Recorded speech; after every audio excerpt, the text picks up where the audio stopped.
మకర రాశి వారికి మే నెల సాధారణమైనటువంటి ఫలితాలను సూచిస్తూ ఉన్నది. ప్రత్యేకించి ఈ మాసంలో గురుని యొక్క బలం తగ్గుతూ ఉన్నది, రాహు యొక్క బలం పెరుగుతూ ఉన్నది. అయితే దీర్ఘ సంచార గ్రహాల్లో రాహు యొక్క బలం ప్రధానంగా 2వ స్థానంలోకి రాహు రావడం చాలా అనుకూలించేటువంటి విషయం.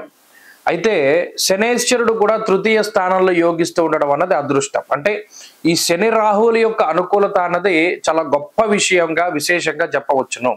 ఇది చాలా వరకు కాస్తుంది. ఇక అర్ధాష్టమ రవి యొక్క దోషం ఈ మాసంలో పోతుంది.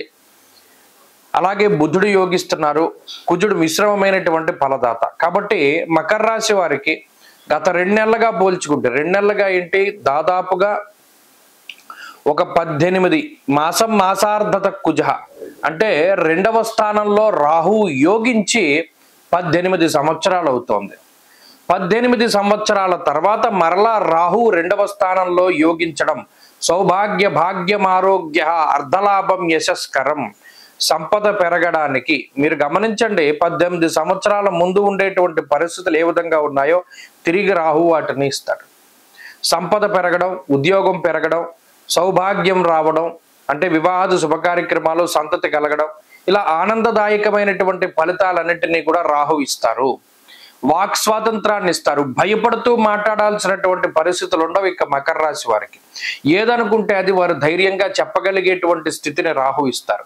ఎవరి దగ్గర చేతులు కట్టుకుని నుంచోవలసినటువంటి పరిస్థితులు ఉండవు. స్వతంత్రంగా జీవితాన్ని ముందుకు సాగించవలసినటువంటి స్థితికి రాహు కారణమవుతారు. అటు 3య స్థానంలో శనేశ్వరుడు కూడా సొంత ఊర్లోనో లేదా నచ్చినటువంటి ప్రాంతాల్లోనో భూగృహ లాభాలకి ఆయన కారణమవుతూ ఆర్థిక సంపదకి మానసికమైనటువంటి శ్రేయస్సుకి శనేశ్వరుడు కారణమవుతూ ఉన్నారు. శని రాహువులు బలంగా ఉండడం వల్ల మకర రాశి వారికి మే నెలలో అనుకున్న పనులన్నీ కూడా పూర్తి అవుతాయి. ఉద్యోగంలో ఆటంకాలు ఉంటే తొలగిపోతూ ఉండడం, అలాగే ఆర్థిక సంబంధమైనటువంటి ఇబ్బందులు తొలగిపోతూ ఉండడం, శత్రునాశనం కలగడం, రోగబాధల నుండి బయటకు రావడం, ప్రత్యేకించి పలానా ఉద్యోగం కావాలి, పలానా ఉద్యోగం కోసం శ్రమిస్తున్నారు అనుకుంటే ఆ ఉద్యోగం లభించడం, లాంగ్ టర్మ్ కోచింగ్లు తీసుకుని పరీక్షలు రాసి కాంపిటేటివ్ ఎగ్జామ్స్ రాసేటువంటి వారు మంచి ఫలితాలని అందుకుంటూ ఉండడం, మేధస్సు బుద్ధి సరిగా పనిచేస్తూ ఉండడం ఇత్యాది విషయాలన్నీ కూడా చాలా అనుకూలంగానే కనబడుతున్నాయి.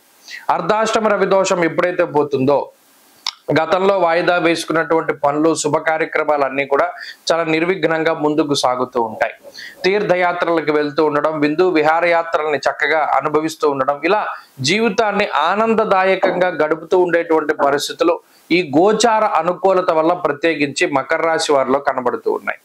దీనికి జాతకంలో ఉండేటువంటి దశాంతర దశలు కూడా అనుకూలంగా తోడైతే ఇది మరింత రాజయోగప్రదంగా మకర రాశి వాళ్ళకి ఉంటుంది. కాబట్టి అన్ని విధాలుగా కూడా, అంటే ప్రత్యేకించి ఇంకా కొంతమంది అంటే విదేశాలకు వెళతాం, అక్కడ చదువుకుంటాం, ఉద్యోగం కోసం ప్రయత్నం చేస్తున్నాం అనేటువంటి మాటలు మాట్లాడుతుంటారు. వారికి గ్రహస్థితి అనుకూలంగా ఉంటుంది.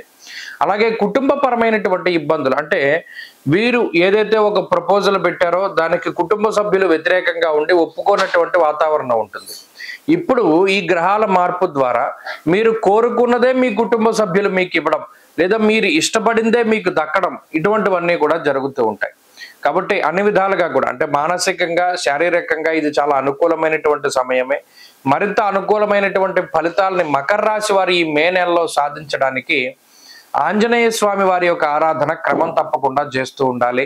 ప్రతినిత్యము కూడా ఆంజనేయ అష్టోత్తర శతనామావళి స్తోత్రాన్ని పారాయణ చేస్తూ ఉండడం, ప్రత్యేకించి గురువారం నాడు ఏదైనా శివాలయానికి వెళ్ళి పసుపు రంగు పళ్ళు కానీ శనగలను కానీ దానం చేస్తూ ఉండడం ద్వారా కూడా మంచి ఫలితాలు సంప్రాప్తమవుతాయి.